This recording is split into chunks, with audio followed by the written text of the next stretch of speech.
Mayang diketahui persembahkan 2 lagu di acara 40 harian Vanessa Angel. Ia mengaku tak kuasa menahan tangisnya saat teringat sang kakak.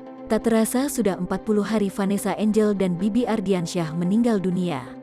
Kepergian mereka masih meninggalkan duka mendalam bagi keluarga dan teman terdekat mereka. Sementara itu, pada Senin, tanggal 13 Desember tahun 2021, malam, keluarga Vanessa dan Bibi terlihat menggelar acara tahlilan 40 harian.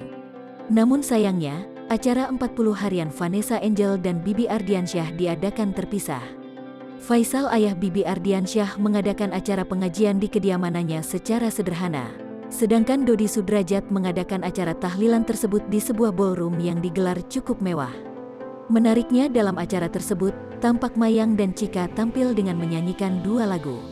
Mayang mengaku sempat menahan air matanya ketika tampil di depan ballroom tersebut.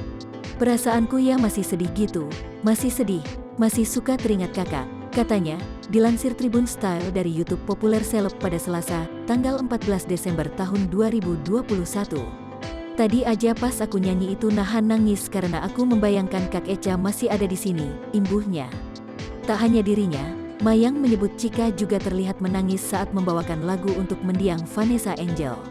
"Makanya tadi Cika juga nggak sanggup menahan air matanya, jadi ya gitu," jelas Mayang.